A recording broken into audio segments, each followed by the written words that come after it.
Hello అండి. ఇవాళ మనము NCERT science class 8 chapter 15 discuss చేసుకోబోతున్నాం. సమ్ న్యాచురల్ ఫినామినా అనమాట. సో ఇక్కడ ఫస్ట్ న్యాచురల్ ఫినామినాస్ అంటే ఏంటంటే అకస్మాత్తుగా కనిపిస్తాయో, ఏంటంటే మనకి డిస్ట్రక్టివ్, అదే మనకి ఏవైతే నష్టాన్ని కలిగిస్తాయో వాటిని న్యాచురల్ ఫినామినాస్ అంటాము. సో దీంట్లో ఫస్ట్ వన్ లైటింగ్ గురించి ఇచ్చారు, అలాగే ఎర్త్క్వేక్స్ గురించి ఇచ్చారు. సో ఈ చాప్టర్లో ఫస్ట్ మనం లైటింగ్ గురించి డిస్కస్ చేస్తామండి. సో లైటింగ్ అంటే ఏంటంటే, మీరు సడన్గా ఎప్పుడైనా ఒక ఎలక్ట్రిక్ వైర్స్ని చూసినప్పుడు మన ఇంటి ముందు ఉంటారు అదే పోల్ మాన్స్ కానీ, సో ట్రాన్స్ఫార్మర్స్ కానీ, సో ట్రాన్స్ఫార్మర్ నుంచి సడన్గా లైటింగ్స్ అనేవి వస్తుంటాయి కదా. సో లైటింగ్స్నే మనము ఇక్కడ స్పార్క్స్ అని చెప్తున్నారు.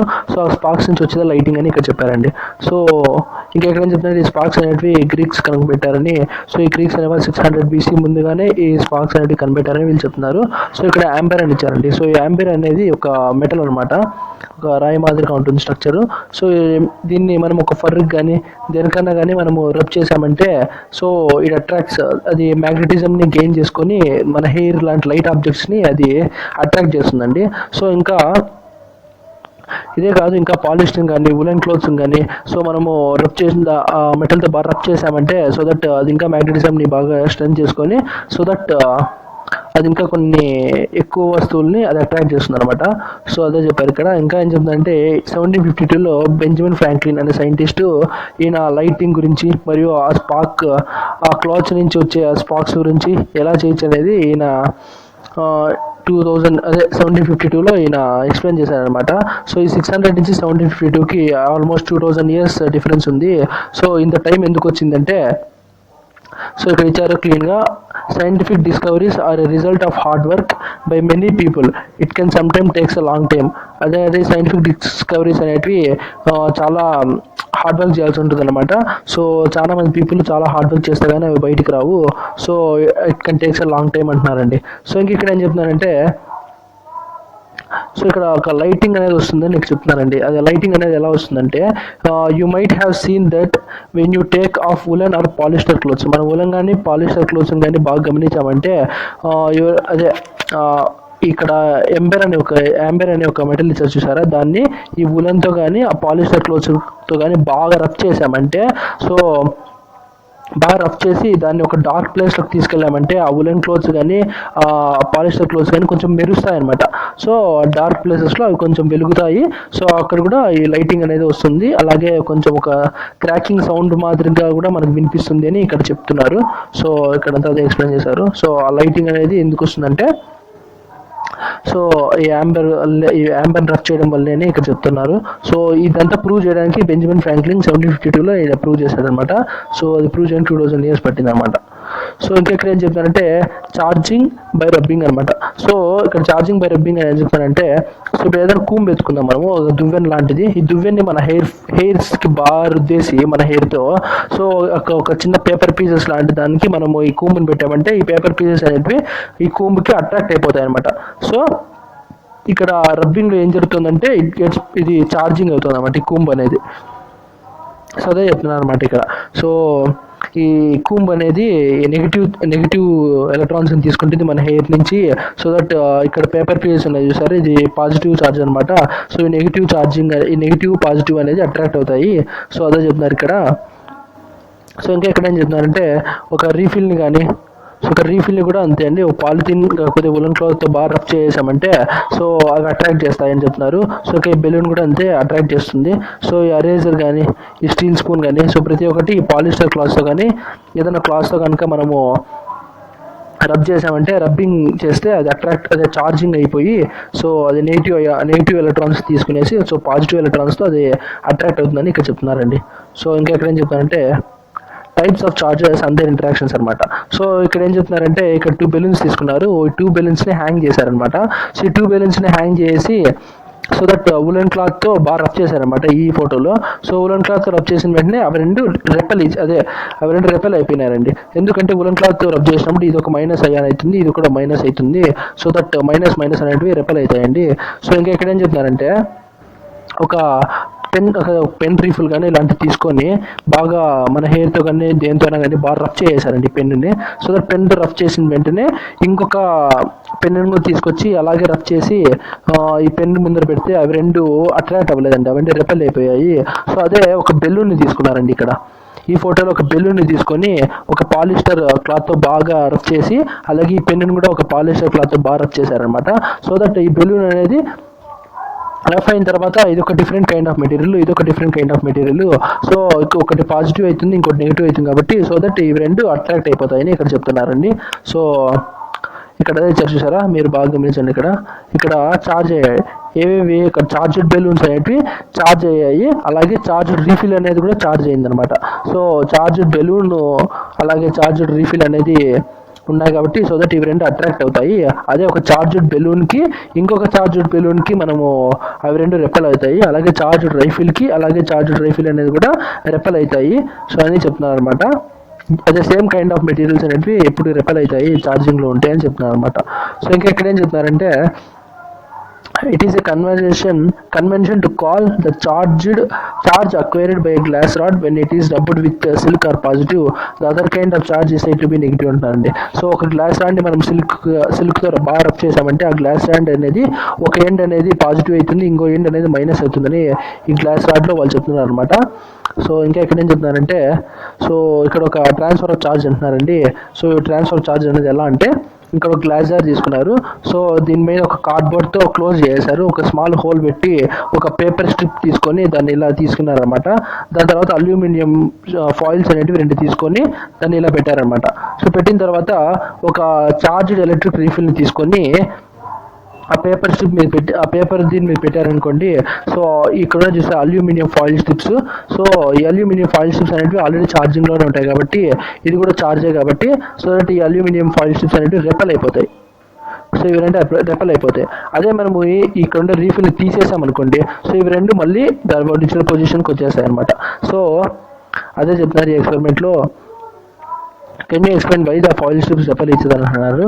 ఇక్కడ ఫాయిల్ స్ట్రిప్స్ అనేవి ఎందుకు రెపెల్ ఇచ్చేదైపోయాయంటే బికాస్ ఆఫ్ ఆ రీఫిల్ వల్లనే అండి. ఇక్కడ చూసారా, ఆ రీఫిల్ అనేది ఒక చార్జర్ కాబట్టి సో దీస్ ఆర్ ఆ పేపర్ క్లిప్ అనేది కూడా ఇక్కడ చూసారు, ఈ పేపర్ క్లిప్ అంటారు. సో ఈ పేపర్ క్లిప్ అనేది కూడా గుడ్ కండక్టర్ అనమాట, గుడ్ కండక్టర్ ఎలక్ట్రిసిటీకి. సో ఈ రీఫిల్ అనేది ఎలక్ట్రిసిటీని దాన్ని పంపిస్తుంది సో అల్యూమినియం ఫాయిల్స్కి. సో ఆ అల్యూమినియం ఫాయిల్స్ అనేవి రెపెల్ అయిపోతున్నాయి అనమాట.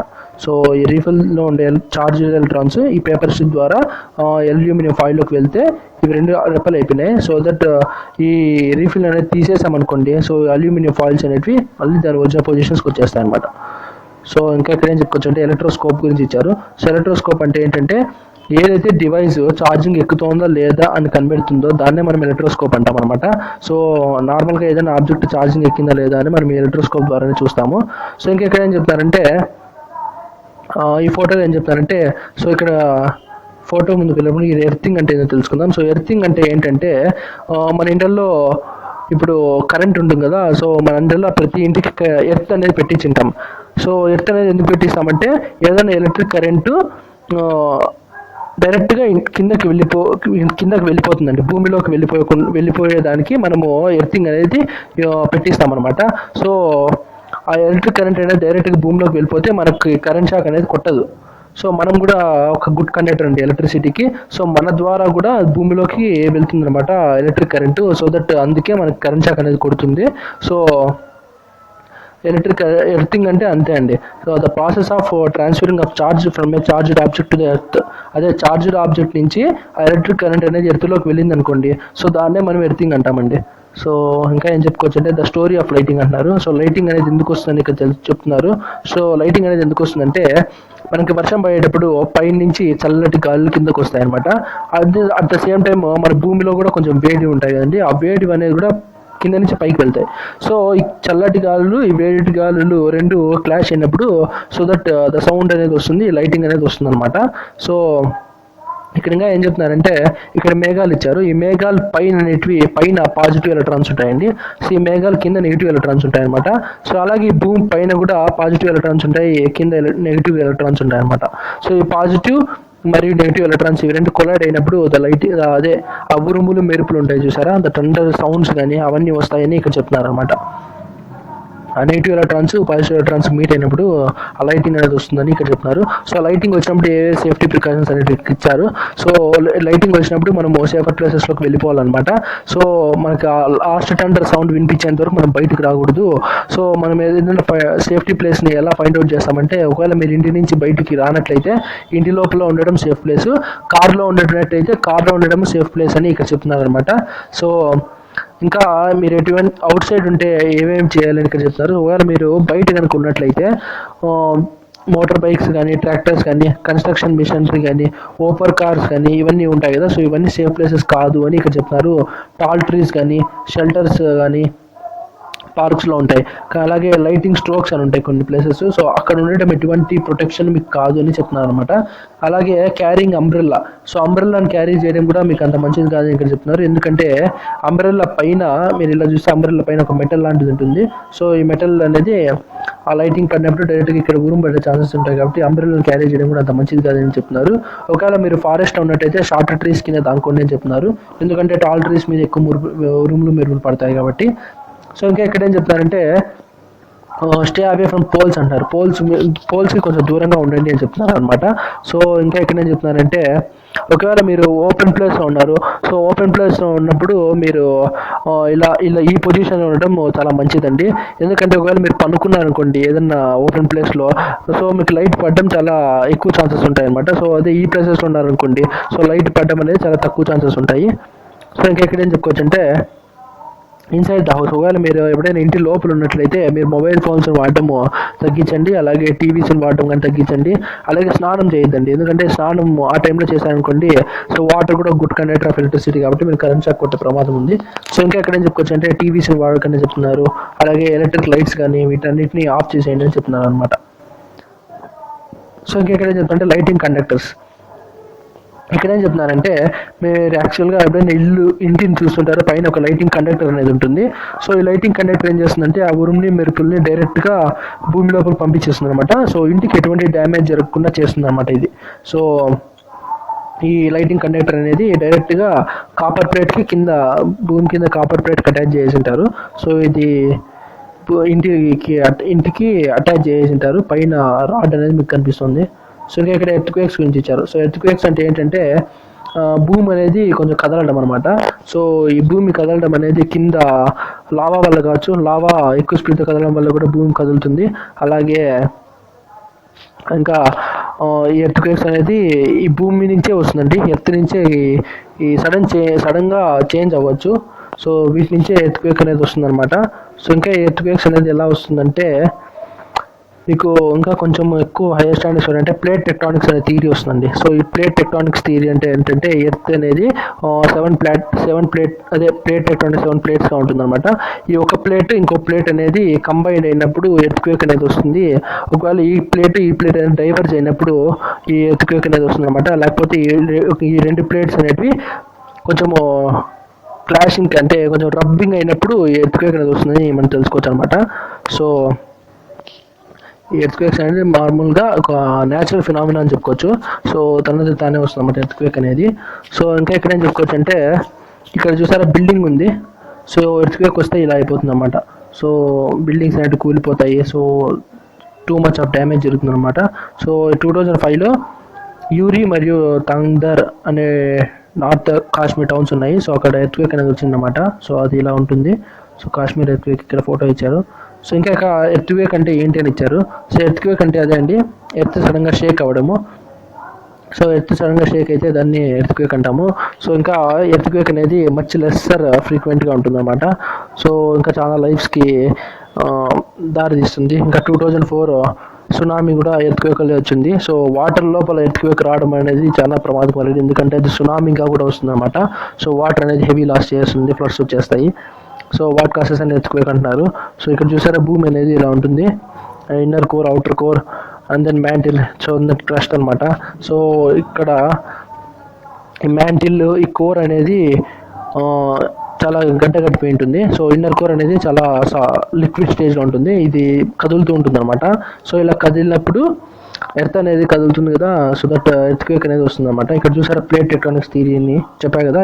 ఇలా ఎర్త్ అనేది ఇలా ప్లేట్స్ లాగా డివైడ్ అయి ఉంటుంది. సో ఎర్త్ అనేది ఇలా ప్లేట్స్ లాగా డివైడ్ అయి ఉంటుంది. సో ఎర్త్ అనేది ఇలా ప్లేట్స్ లాగా డివైడ్ అయినప్పుడు ఈ ప్లేట్స్ అనేటివి డైవర్జ్ అయినప్పుడు కానీ లేకపోతే అవి రెండు కలవడం కానీ సో ఇలా జరిగినప్పుడు ఎర్త్క్వేక్ అనేది సంభవిస్తుంది అనమాట. సో ఇక్కడ చేశారు కొలైడింగ్ అన్నాడు, అలాగే చెప్పానా ఇక్కడ కొలైడ్ అయినప్పుడు ఎర్త్క్వేక్ అనేది వచ్చింది. అలాగే ఇక్కడ బ్రషింగ్ అయినప్పుడు ఎర్త్క్వేక్ అనేది వచ్చింది. సో ఇలా జరుగుతుంది అన్నమాట ప్లేట్స్ ఎర్త్క్వేక్స్. సో ఇంకా ఎక్కడేం చెప్పుకోవచ్చు అంటే ఇక్కడ సెస్మిక్ జోన్స్ అంటున్నారు, ఫాల్ట్ జోన్స్ అంటున్నారు. సో సెస్మిక్ జోన్స్ అంటే ఏంటంటే ఏవైతే ఎక్కువ ఎర్త్క్వేక్స్కి గురి అవుతాయో వాటిని మనం ఫాల్ట్ జోన్స్ అంటాము. సో ద వీక్ జోన్స్ అని చెప్పుకోవచ్చు అండి. ఎర్త్ మీద చాలా వీక్ జోన్స్ ఉంటాయి, సో వాటిని మనం ఎర్త్క్వేక్ అదే సెస్మిక్ జోన్స్ అంటాము. సో మామూలుగా ఎర్త్క్వేక్స్ అనేది రిక్టర్ స్కేల్ ద్వారా కొలుస్తారు. సో ఇది 7 పైన ఉందనుకోండి హెవీ ఎర్త్క్వేక్ అని చెప్పుకోవచ్చు. ఒకవేళ 7 లోపల ఉంటే అది నార్మల్ ఎర్త్క్వేక్ అని చెప్పుకోవచ్చు. ఒకవేళ ఇక్కడ మన కాశ్మీర్లో 7.5 ఉందంట దాని magnitude. So that heavy earthquake అని చెప్పుకోవచ్చు అనమాట. సో ఇంక ఇక్కడ ఈ విధంగా ఎర్త్క్వేక్ అనేది అదే కొంచెము ముందుగా గుర్తిస్తారండి. సో ఇది ఎలా గుర్తిస్తారంటే సిస్మోగ్రాఫ్ ద్వారా వాళ్ళు రికార్డ్ చేస్తారనమాట దాని వేవ్స్ని. సో ఇక్కడ చూసారా, ఇక్కడ ఒక మ్యాగ్నెట్ కనెక్ట్ చేశారు, ఇక్కడ ఒక స్ట్రింగ్ ఉంది, అలాగే దాని కింద ఒక పెన్ ఉంది. ఇక్కడ చార్ట్ పేపర్ మీద అది ఇలా రఫ్ చేస్తూ ఇలా ఉంటుందన్నమాట. గ్రాఫ్ అనేది ఇలా వస్తుంది. సో ఏదైనా ఈ విధంగా వచ్చిందంటే అది ఎర్త్క్వేక్ వస్తుంది అని ఒక హింట్ అనమాట. సో ఈ విధంగా ఉందంటే మామూలుగా ఎర్త్ అనేది మామూలుగానే మూవ్ అవుతుంది అని తెలుస్తుంది అనమాట. సో ఇంకా ఎక్కడేం చెప్పుకోవచ్చు అంటే ఒకవేళ హెవీగా వచ్చిందంటే అది డిస్ట్రక్షన్ దారి తీస్తుంది. సో ప్రొటెక్షన్ అగైనెస్ట్ ఎర్త్క్వేక్స్ అండి. సో ఎర్త్క్వేక్స్ వచ్చినప్పుడు మనం ఏమేం చేయాలంటే, సో ఫస్ట్ మనం ఏం చేయాలంటే ఎర్త్క్వేక్ వచ్చినప్పుడు మన బిల్డింగ్స్ నుంచి బయటకు వచ్చేయాలండి. లేదంటే మనం ఒకవేళ బిల్డింగ్ లోపలే కనుకుంటే ఏదైనా బల్ల కింద కానీ ఎక్కడైనా దాంకోవడం మేలు అనమాట. సో దట్ ఇంకా మన ఇంటి పైన క్లాక్స్ కానీ ఇంట్లో క్లాక్స్, వాటర్ హీటర్స్ అవన్నీ ఉంటాయి కదా, సో వాటి కింద మాత్రం కూర్చోకూడదు అనమాట ఎర్త్క్వేక్స్ వచ్చినప్పుడు. ఎందుకంటే అవి మనం మీద పడి మనకి ఏమైనా కొంచెం డ్యామేజ్ జరిగే అవకాశం ఉంటుంది మనకు కూడా. సో ఇంకా ఏం చెప్పుకోవచ్చు అంటే ఏదైనా ఫైర్ వచ్చే ఇన్స్ట్రుమెంట్స్ ఉంటే వాటిని ఆఫ్ చేసేయండి అని చెప్తున్నారు. ఒకవేళ మనం ఇంటి లోపల ఉంటే టేబుల్ కింద దాంకోవడం మేలు అని చెప్తున్నారు అనమాట. ఒకవేళ ఇంకా ఏం చెప్తున్నారంటే మీరు బెడ్ మీద నిద్రపోతుంటే ఒక దిండుని కానీ దేనితోనైనా మీ ఫేస్ని కవర్ చేసుకోండి అని చెప్తున్నారు. ఒకవేళ మీరు బయట ఉన్నట్లయితే మీరు ట్రీస్ కింద కానీ బిల్డింగ్స్ కింద కానీ ఉండద్దండి అని చెప్తున్నారు. ఒక మంచి ప్లేస్కి వెళ్ళిపోండి. You are in a car or a bus, do not come out. అదే బస్ కింద కానీ ఈ కార్ లోపల కానీ ఉంటే దాన్ని బయటకు రావద్దండి అని చెప్తున్నారు ఎర్త్క్వేక్స్ వచ్చే టైంలో. సో ఇంకెక్కడేం చెప్తారంటే దాంట్లో ఒక ఆబ్జెక్ట్స్కి రబ్ చేస్తే ఆటోమేటిక్గా దానికి మ్యాగ్నిట్యూడ్ కెపాసిటీ అనేది వచ్చేస్తుంది అనమాట. సో అదే చెప్తున్నారు ఇక్కడ. Some objects can be charged by rubbing with other ఆబ్జెక్ట్స్తో రబ్ చేస్తే ఇంకో సమ్ ఆబ్జెక్ట్స్కి ఛార్జింగ్ అనేది వచ్చేస్తుంది అనమాట. సో 2 types ఆఫ్ చార్జెస్ ఉంటాయి, positive and negative terminals. So like charges repel and like charges attract each other చెప్పేదండి. 2 నెగిటివ్ చార్జెస్ అనేటివి ఎప్పటికీ రెపల్ అయితే కానీ అట్రాక్ట్ అవ్వని. దీంతో పాజిటివ్తో ఉంటే ఒకవేళ ఇది అట్రాక్ట్ అవుతుంది అనమాట. సో ఇంకా ఇక్కడ ఏం చెప్పుకోవచ్చు అంటే when charges move the constitute and electric current. అదే చార్జెస్ కనుక మూవ్ అయ్యాయంటే ఎలక్ట్రిక్ కరెంట్ అనేది వస్తుంది అనమాట. అదే చెప్పాయి కదండి, ఇప్పుడు నెగిటివ్ టెర్మినల్స్ అన్ని ఇలా ఉన్నాయి, సో పాజిటివ్ టెర్మినల్స్ ఇలా ఉన్నాయి. సో ఇవి రెండు మూవ్ అయ్యాయి అనుకోండి ఎలక్ట్రిక్ కరెంట్ అనేది ప్రొడ్యూస్ అవుతుంది అనమాట. సో ఇంకా ఎక్కడ చెప్పుకోవచ్చు అంటే ఎలక్ట్రిక్ స్కోప్ అనేది అది ఛార్జ్ అయిందా లేదా అని ఎలక్ట్రిక్ స్కోప్ ద్వారా తెలుస్తుంది అనమాట. ఇంకా the process of transfer of charge for charged object to the earth is called earthing. అదే చెప్పాయి కదండి, ఎర్త్లోకి ఎలక్ట్రిక్ కరెంట్ అనేది వెళ్ళింది అనుకో దాన్ని ఎర్తింగ్ అంటాము. సో ఇంకా ఏం చెప్పుకోవచ్చు అంటే the process of electric discharge between clouds and the earth or between different clouds causes lightning. అంతే కదండి, ఇప్పుడు ఒక క్లౌడ్ అనుకోండి, ఇంకో క్లౌడ్ అనుకోండి. సో ఇది పాజిటివ్ టెర్మినల్, ఇది నెగిటివ్ టెర్మినల్. ఈ పక్క నెగిటివ్ ఉంటుంది, ఈ పక్క పాజిటివ్ ఉంటుంది అనుకోండి. సో ఈ పక్క నెగిటివ్, ఈ పక్క పాజిటివ్ ఉంది అనుకోండి. ఇవి రెండు రబ్ అయినాయి అనుకోండి, సో దట్ ఇవి రెండు రబ్ అయితే లైటింగ్ అనేది వస్తుంది అనమాట. సో ఇంకా ఏం చెప్పుకోవచ్చు అంటే lighting strike could destroy life and property. అంతే కదండి, పిడుగు పడినప్పుడు చాలా ప్రాపర్టీ లాస్ అయిపోతుంటాం. So lighting conductors can protect. అదే లైటింగ్ కండక్టర్స్ అనేటివి మన పిడుగులు పడినప్పుడు కానీ మన బిల్డింగ్స్ని ఇంకా మన ప్రాపర్టీస్ని అవి కొంచెం సేవ్ చేస్తాయని చెప్తున్నారు. ఇంకా ఆయన earthquake is sudden shaking or trembling of the earth. అదే ఎర్త్ సడన్గా షేక్ అయితే ఎర్త్క్వేక్ దారి తీస్తుంది. ఇంకా earthquake is caused by disturbance deep inside earth crust. It is not possible to predict the occurrence of an earthquake. అదే earthquake సడన్గా వస్తుంది ఎవరికి తెలియదు అనమాట. సో దాన్ని ఎలాగా ప్రిడిక్ట్ చేయలేము మనము. అయితే ఎర్త్ ప్లేట్స్ అనేటివి కొంచెం కొలైడ్ అవ్వడం వల్ల సో ఎర్త్క్వేక్స్ అనేటివి వస్తాయి. సో ఫాల్ట్ జోన్స్ అని ఉంటాయి, ఎక్కువ ఎర్త్క్వేక్స్ వచ్చేది ఫాల్ట్ జోన్స్లోనే. సో అక్కడ ఎర్త్ అనేది కొంచెము దాని ఎనర్జీ అనేది కొంచెం తగ్గింటుందండి, ఎర్త్ ఎనర్జీ. ఇంకా destructive energy of an earthquake is measured అని రిచర్ ప్లేస్. అదండి ఎర్త్క్వేక్ వచ్చిన తర్వాత దాని డిస్ట్రక్షన్ ఎంత ఉంది అని చెప్పుకునేదే రిచర్ స్కేల్ ద్వారా మనం కొలుస్తాము. 7 కంటే తక్కువ ఉంటే తక్కువ అని, 7 కంటే ఎక్కువ ఉంటే చాలా ఎక్కువ అని చెప్పుకోవచ్చు. We should take necessary precaution to protect our cells from earthquakes వచ్చిన తర్వాత మనము కొంచెము ప్రికాషన్స్ తీసుకోవాలన్నమాట. సో మనం ప్రొటెక్ట్ అవ్వాలంటే ఇక్కడ ఎక్సర్సైజ్ ఉన్నాయి, ఒకసారి మీరు ట్రై చేయండి. End of the chapter. Thank you.